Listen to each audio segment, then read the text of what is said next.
Et bonjour. Pourquoi les runners restent plus longtemps dans leur ancien couple, le couple existant à la rencontre? Alors je vais aborder cette question de manière synthétique pour aujourd'hui avec un rappel de ce que nous avons déjà vu dans les autres sujets périphériques qui peuvent nous permettre de faire la synthèse ici quant au runner qui en général est celui des deux profils qui reste le plus longtemps encore en couple et qui ne lâche pas son couple tout de suite. Alors, on peut rappeler aussi, je pense que ce n'est pas superflu, les toutes premières caractéristiques des profils runner-chaser, les 3 premières, qui nous permettent de savoir, alors de savoir pour vous, qui vous permettent de savoir comment moi je considère et je définis la relation flamme jumelle avec ces 3 toutes premières caractéristiques. Il y en a bien d'autres derrière, bien sûr, les profils runner-chaser qui disparaissent à l'annonce de la réunion, qui s'estompent en retrouvailles, non pas simplement 3 caractéristiques psychologiques qui constituent le profil, bien sûr, mais celles qu'on reprend toujours et je vous les donne à nouveau pour qu'on se remette un petit peu en tête de quoi je parle ici. Donc côté chaser, c'est celle qui est le premier éveillé à la nature hors du commun de cette relation, à un niveau spirituel, en tant que lien d'âme. Alors que côté runner, bien qu'il ressente tout cet afflux d'énergie, il ne la voit pas, il ne la considère pas en tant que telle, cette relation, à un niveau spirituel. C'est pour ça qu'on dit chaser éveillé à la nature de la relation, runner non. Et non pas éveillé spirituel et l'autre pas du tout.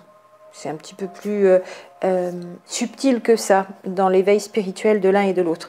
Quand on parle d'éveiller, c'est éveiller à la nature hors du commun, à la nature particulière de la relation. La toute première caractéristique. Donc, la deuxième, c'est que les chasers souhaitent engager la relation et les runners fuient. Ça, celle-là, on s'en souvient. Le runner fuit, il est dans ses peurs. Et il est aussi dans le silence. On l'avait vu en vidéo numéro 393 du même titre, le silence du runner. D'ailleurs, en parlant d'éveil, vous pouvez aussi vous reporter aux vidéos numéro 372 et numéro 93. Pourquoi le runner s'éveille plus tard dans la relation?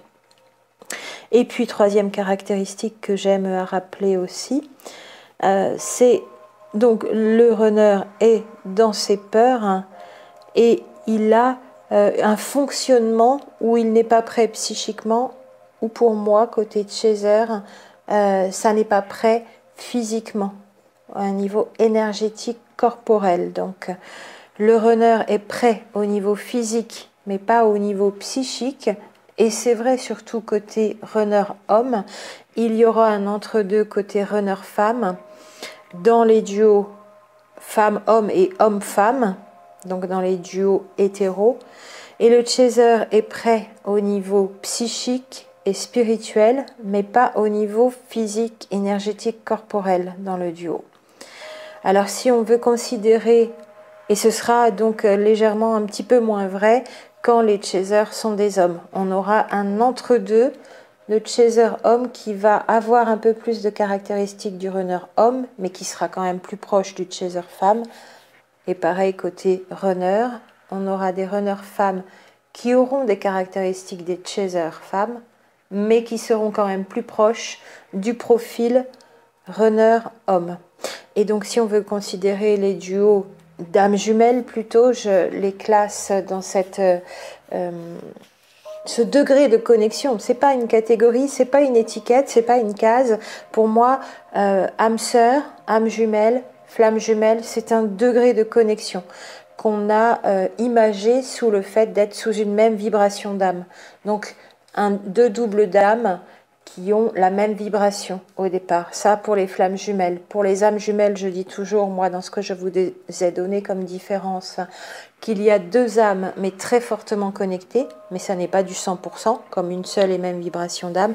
Et puis âme sœur, on est encore un petit peu plus voilà, dans une connexion qui est moins intense, mais d'âmes qui se connaissent depuis longtemps, d'âmes qui se connaissent depuis toujours, je dirais pour les âmes jumelles, et bien sûr pour les flammes jumelles, d'âmes qui ont toujours été au même endroit, au même moment ensemble, c'est-à-dire à deux endroits différents ensemble au même moment et au même endroit, au même deux endroits donc. Si vous me suivez pour le dédoublement de l'âme des flammes jumelles. Parce que dédoubler veut dire qu'on peut avoir des expériences sur deux plans de matière différentes. Et être quand même là avec l'information donnée au même moment pour les deux. L'un, l'information sur le plan de matière sur lequel il est, plus l'information du plan de matière de l'autre, et vice-versa. Ça, c'est parce que je vais plus loin, effectivement, à un niveau métaphysique et spirituel, bien sûr. Ça n'est peut-être pas des considérations que vous retrouverez souvent sur les autres chaînes. Pourtant, j'aime à y revenir, parce que pour moi, la raison d'exister des flammes jumelles en cette époque particulière et en si grand nombre, elle est liée à cette époque particulière et la raison en est spirituelle, changement de plan de conscience, on le rappellera à la fin. Donc un runner qui est prêt au niveau physique mais pas au niveau psychique, et un chaser qui est prêt au niveau psychique et spirituel, plus ouvert à la nature spirituelle de cette relation, ouverte, beaucoup de femmes chaser toujours, ça n'a pas changé, c'est toujours du 9 pour 1, et pas encore donc au point ajusté au niveau physique, énergétique, corporel. Alors il y a des raisons à cela des deux côtés, on en a déjà vu beaucoup ici sur la chaîne. Et donc en conclusion déjà, puisque les deux ne sont qu'à moitié près, pour le dire de manière succincte, de chaque côté, chaser à moitié près, runner à moitié près, on a là un duo qui n'est pas prêt pour cette relation, donc qui n'est pas ajusté. Pour reprendre aussi la configuration, les trois configurations différentes que l'on peut rencontrer, que l'on peut observer à la rencontre, runner-chaser sont en couple, première configuration. Deuxième configuration, un seul des deux est en couple, souvent le runner, mais on aura donc la configuration 2 bis où ce serait plus rarement chaser en couple, runner célibataire. Là, on est plus quand même à devoir y voir dans le détail parce que puisque le runner fuit, un runner célibataire avec un chaser en couple, c'est une configuration plutôt rare quand même. Et troisième configuration, après 2 et 2 bis, celle où les deux, runner et chaser, sont célibataires. Et on le répète aussi, entre parenthèses, ça n'est pas parce qu'on est tous les deux célibataires dans cette rencontre d'âme que c'est plus facile de se retrouver et d'être en réunion, ne serait-ce même qu'en retrouvailles qui annoncent la réunion. C'est encore une compréhension plus complète qu'il y a besoin d'avoir parce que de l'extérieur, toujours, deux personnes célibataires qui se portent un tel amour, hop, hop, hop, chacun devrait déjà être l'un à côté de l'autre ou l'un dans l'autre. Et non, ça ne se passe pas forcément comme ça pour les flammes jumelles parce que c'est une rencontre où tout va être transformé, où ça vibre très fort, très haut au niveau de l'âme, où on ne peut plus rester dans nos anciens schémas, dans nos limitations, dans nos mémoires de souffrance, dans nos peurs, côté runner surtout, dans les souffrances d'enfance, plus côté chaser encore que côté runner. Vous voyez, les deux ont tout cela à évacuer, non pas en faisant un travail, mais en libérant, pour réemployer les bons termes.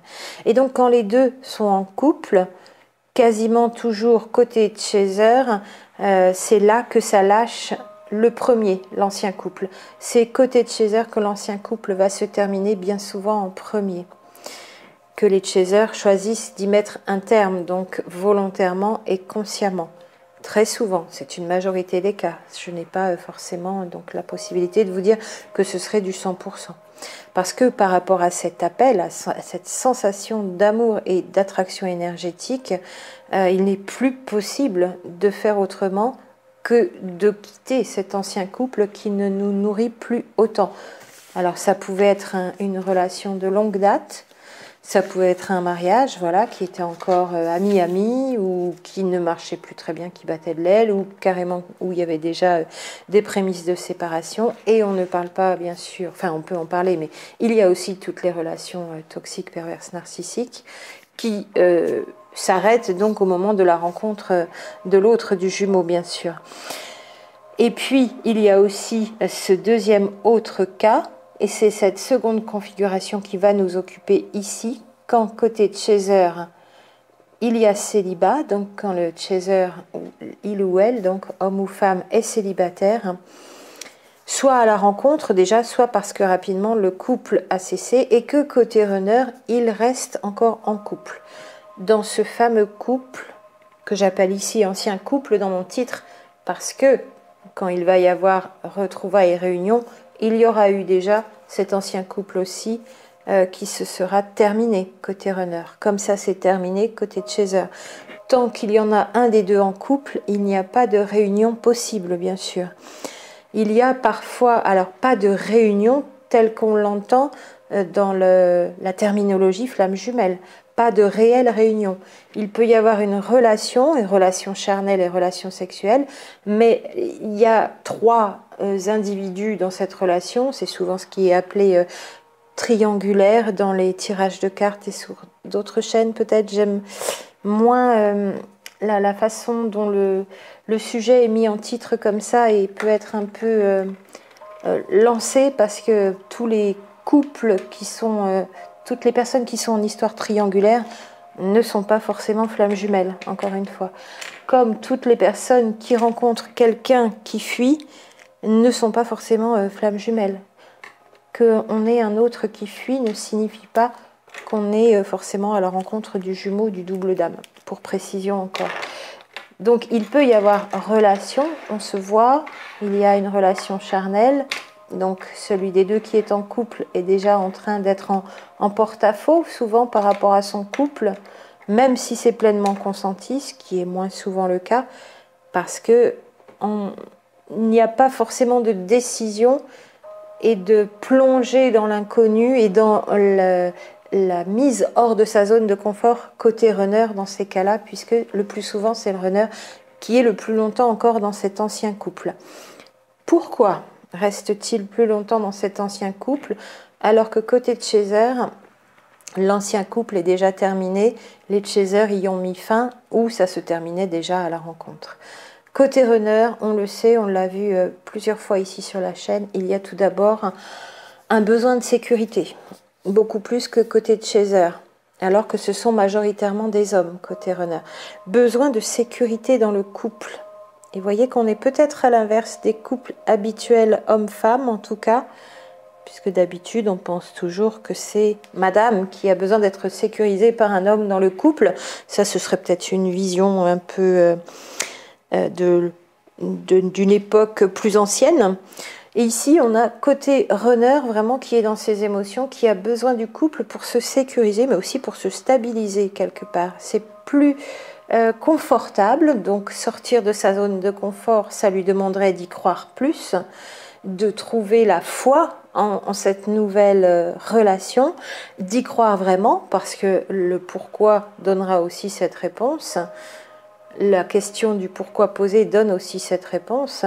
Il ne croit pas vraiment en cet amour. Trop beau pour être vrai même, quelque part.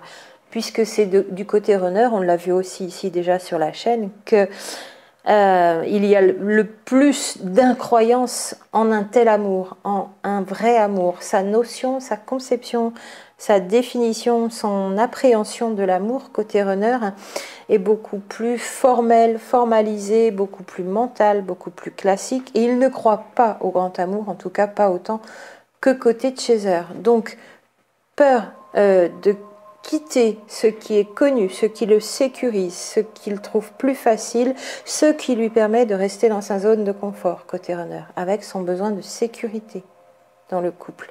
Et besoin de s'assurer que l'autre est vrai, sincère, et que c'est un vrai amour auquel il ne croit pas. Vous voyez un peu la problématique à un niveau mental et émotionnel. Et qu'il a peur d'aimer.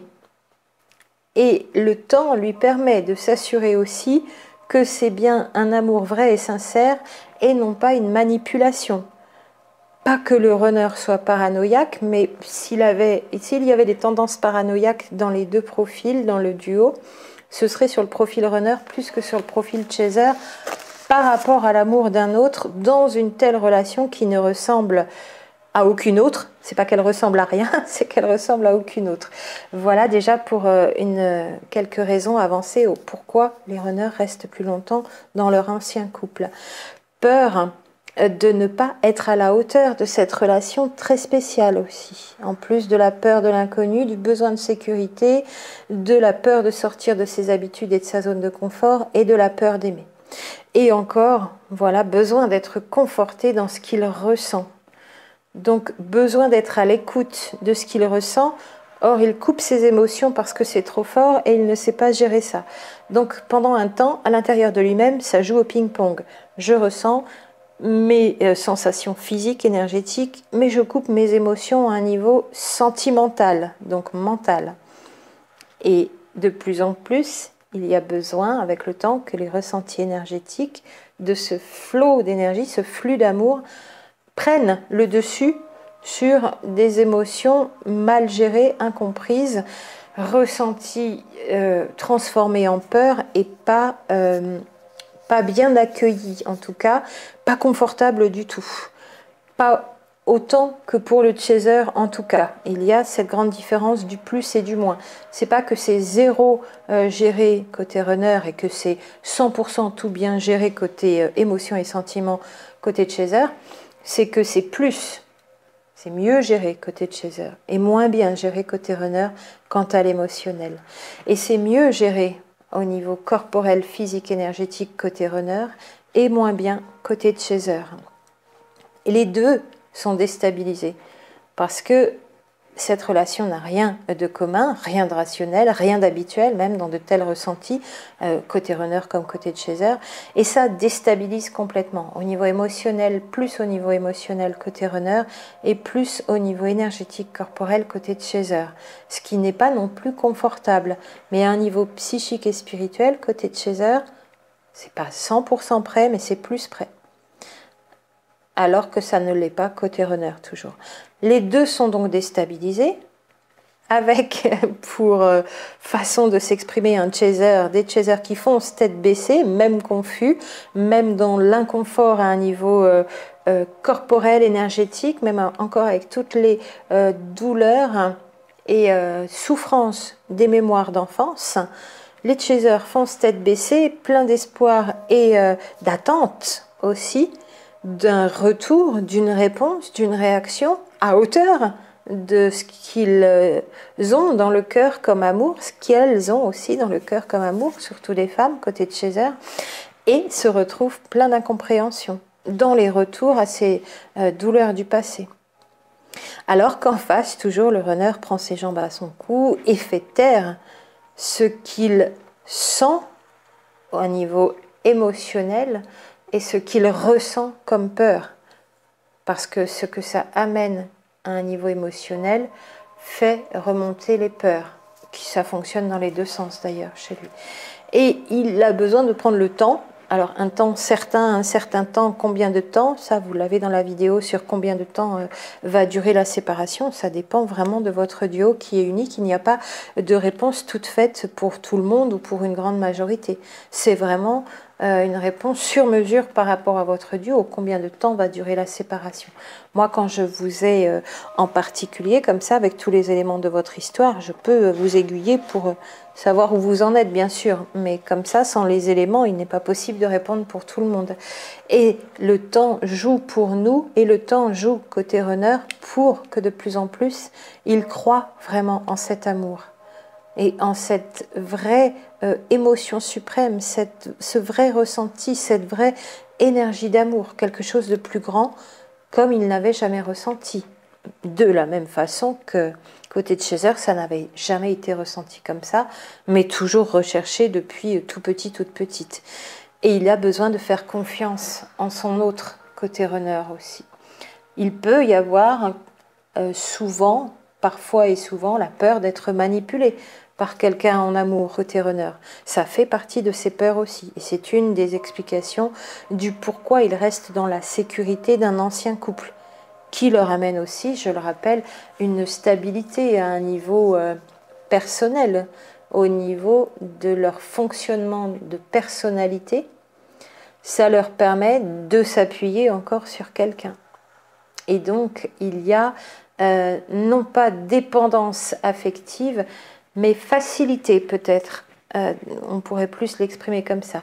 Là où il y a eu dépendance affective côté Chaser, mais en général c'est réglé à la rencontre de son autre, de sa flamme jumelle, il n'y a pas de dépendance affective dans le couple en tant que tel pour les runners. Par contre, il y a une dépendance affective à leur relationnel, social et professionnel. Vous voyez, ça s'exprime sur l'extérieur, la dépendance pour les runners. Et ça s'exprime dans le couple, la dépendance pour les chasers, en tant que profil qui normalement est déjà estompé dans la blessure d'abandon, dépendance affective à la rencontre. Donc vous avez aussi, pour tout ce qu'il y a besoin de comprendre quant aux programmations et déprogrammations à faire, des programmations des peurs côté runner, la vidéo numéro 289 à ce sujet, et puis pourquoi pas les deux vidéos jumelles 225 et 226 sur les réactions dysfonctionnelles de l'un et de l'autre. Ceci donc comme compréhension et comme réponse donc au pourquoi les runners restent plus longtemps dans leur ancien couple. Dans une lecture à ce premier niveau psychologique, une deuxième lecture à un deuxième niveau, le niveau corporel, physique, énergétique, c'est tout simplement que les peurs mettent le runner dans de basses vibrations, ça engendre l'éloignement, et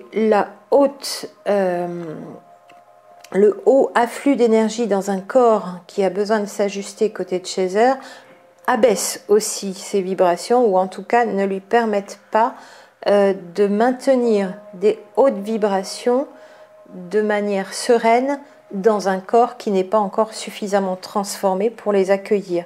Et ça se fait parce que poussé à le faire aussi côté de Chaser, mais ça vibre et ça peut être instable et ça peut être inconfortable aussi.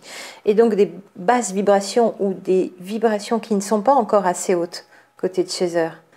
Et donc on n'est pas dans les plus hautes vibrations comme on pourrait l'être et comme on a besoin de l'être en permanence pour incarner ces nouveaux couples et ces nouveaux duos.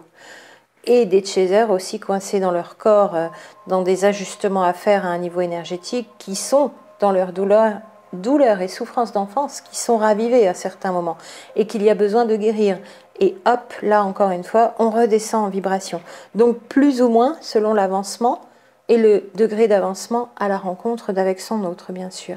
Et il y a besoin des deux côtés, encore et toujours, d'aller rechercher ces mémoires qui bloquent à un niveau émotionnel, plus comme ça côté runner, qui sont plus en train de s'exprimer en basse vibration dans le corps, en nœud d'énergie, en blocage d'énergie, côté runner. Et petit à petit, eh bien, ça débloque, ça libère et ça lâche les belles énergies. Ça permet de rester dans les plus hautes vibrations bien plus souvent et de ne plus rester éloigné. Ça pour la deuxième lecture et la compréhension à ce second niveau énergétique. Alors, je remets en avant parce que vous me faites beaucoup de demandes de plus d'outils, comme je viens aussi là de faire un petit essai pour voir ce qui peut vous servir, ce qui peut vous convenir. Donc petit à petit, ça s'élabore, j'y travaille, j'aimerais aller plus loin que tout ce qui existe déjà dans les techniques psychologiques de libération, dans les techniques de libération émotionnelle, voire même dans les techniques de défichement neurosensoriel, et vous mettre à disposition sans vouloir faire trop long, trop compliqué, ou ça n'existerait que dans 3 ans. Il y a besoin quand même d'y travailler pour vous mettre à disposition quelque chose qui corresponde vraiment à ce qu'on a besoin de faire ici. Encore une fois, quelque chose d'adapté à la situation et à ce que l'on vit. Donc ça s'élabore petit à petit, il faut du temps, beaucoup de travail, beaucoup d'énergie, mais beaucoup d'enthousiasme comme je l'ai qui permettront de finaliser tout ça pour pouvoir vous mettre tout ça à disposition. Et puis j'en termine avec le 3e niveau de lecture. Ne pensez pas que j'allais oublier le niveau spirituel, il est toujours là. La raison d'être des duos flammes jumelles sur Terre, c'est vraiment ce changement de plan de conscience que viennent incarner ces deux êtres avec une même vibration d'âme. Changement de plan de conscience, ascension terrestre, quadruple ajustement, transformation du corps carboné en corps de silice, et puis un changement de paradigme où l'on va petit à petit voir tous ces nouveaux êtres humains s'ajuster, se mettre à niveau de ce nouveau plan de conscience et incarner la nouvelle humanité. Alors pendant ce temps-là, bien sûr, les deux se tiennent à distance et les runners, très souvent, restent plus longtemps dans cet ancien couple pour toutes les raisons que l'on vient de voir. Ça veut dire aussi tout simplement, exprimé en résumé, qu'il y a avec tout cela un timing terrestre et non pas un timing divin, parce que le timing divin, dès que les deux flammes jumelles sont là dans l'univers, c'est toujours tout de suite maintenant. Il n'y a pas de temps linéaire au niveau du divin, au niveau de la création, au niveau de la source. Donc moi, je ne parle pas de timing divin, pas pour faire l'original et pour ne pas faire comme les autres, mais parce que le timing est réellement bien terrestre pour moi. Nos ajustements, c'est sur Terre. Notre corps de matière, véhicule terrestre de notre âme, donc véhicule de notre âme sur Terre, a besoin de ces ajustements dans ce temps linéaire, sur ce plan de matière, dans ce timing terrestre qui est propre à chaque duo. Voilà ici pour des éléments de réponse à cette question. Donc ça ne permettra pas de couvrir en entier tout ce qui se passe au niveau du duo dans les impacts énergétiques, impacts psychologiques, impact émotionnel quand le runner est encore en couple, mais c'en est une partie et quand on verra encore le reste du sujet sur le runner en couple, je vous ramènerai aussi encore à cette vidéo qui vient de vous être livrée ici, là aussi. Des compréhensions, du recul, du détachement pour pouvoir intégrer ces compréhensions et encore et toujours. Certes, on peut observer, constater ce qui se passe pour l'autre, mais on ne peut que agir sur soi-même pour faire progresser cette relation et la mener vers la réunion. Alors je vous souhaite encore une bonne fin de semaine de cette nouvelle lune et sûrement aussi des émotions qui sont remontées puisque en Cancer, ça y va. On y consacre encore un peu de temps jusqu'à demain soir, peut-être même jusqu'à dimanche soir si on a envie, parce que les énergies étaient tellement fortes. Il y a seulement les énergies de l'éclipse totale de soleil qui se sont estompées maintenant. Et puis après, on laisse un peu travailler tout ça jusqu'à la pleine lune et on verra déjà quelques prémices de résultats. Mais les résultats vraiment de cette nouvelle lune, c'est jusqu'à la fin de l'année 2019, comme on en avait déjà parlé. Je vous dis à très bientôt pour la suite.